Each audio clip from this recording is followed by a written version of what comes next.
Esther chapter 9, verse 1 to 32.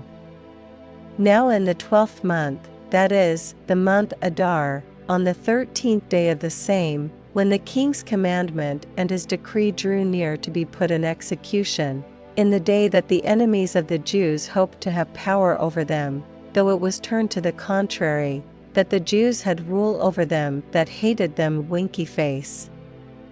The Jews gathered themselves together in their cities throughout all the provinces of the king Ahasuerus, to lay hand on such as sought their hurt, and no man could withstand them, for the fear of them fell upon all people.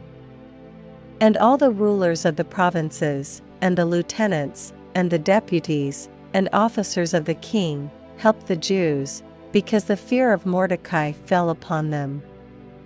For Mordecai was great in the king's house, and his fame went out throughout all the provinces, for this man Mordecai waxed greater and greater. Thus the Jews smote all their enemies with the stroke of the sword, and slaughter, and destruction, and did what they would unto those that hated them. And in Shushan the palace the Jews slew and destroyed 500 men. And Parshandatha, and Dalphon, and Aspatha, and Poratha, and Adaliah, and Aridatha, and Parmashta, and Arisai, and Aridai, and Vajazatha. The 10 sons of Haman the son of Hammedatha, the enemy of the Jews, slew they, but on the spoil laid they not their hand. On that day the number of those that were slain in Shushan the palace was brought before the king.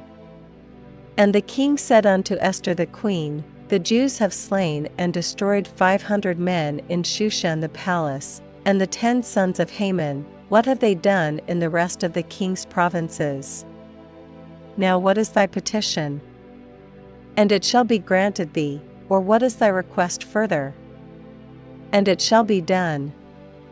Then said Esther, If it please the king, let it be granted to the Jews which are in Shushan, to do tomorrow also according unto this day's decree, and let Haman's 10 sons be hanged upon the gallows. And the king commanded it so to be done, and the decree was given at Shushan, and they hanged Haman's 10 sons. For the Jews that were in Shushan gathered themselves together on the 14th day also of the month Adar, and slew 300 men at Shushan, but on the prey they laid not their hand.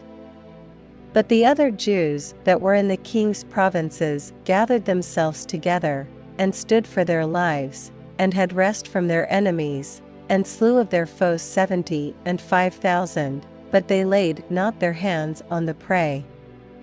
On the 13th day of the month Adar, and on the 14th day of the same rested they, and made it a day of feasting and gladness.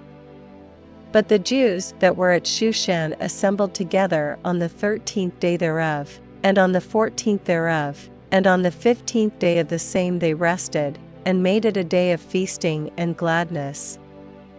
Therefore the Jews of the villages, that dwelt in the unwalled towns, made the 14th day of the month Adar a day of gladness and feasting, and a good day, and of sending portions one to another.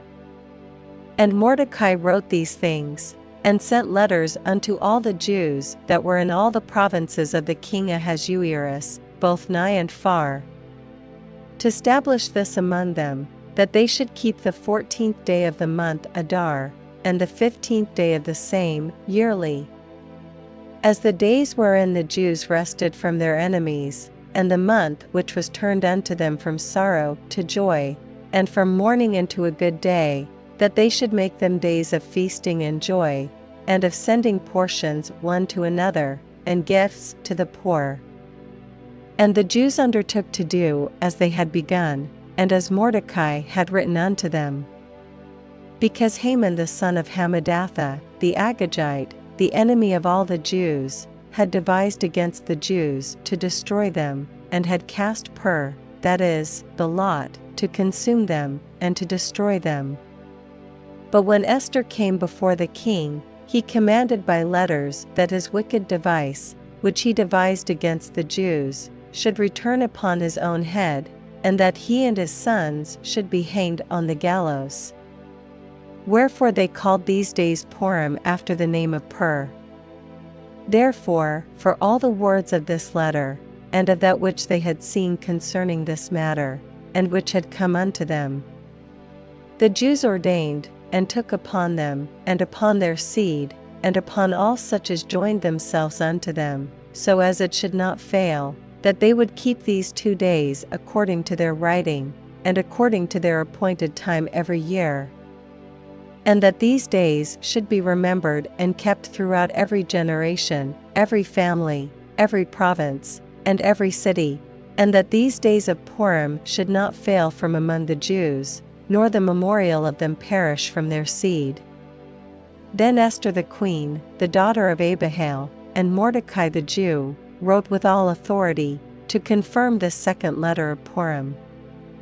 And he sent the letters unto all the Jews, to the 127 provinces of the kingdom of Ahasuerus, with words of peace and truth, to confirm these days of Purim in their times appointed, according as Mordecai the Jew and Esther the queen had enjoined them, and as they had decreed for themselves and for their seed, the matters of the fastings and their cry.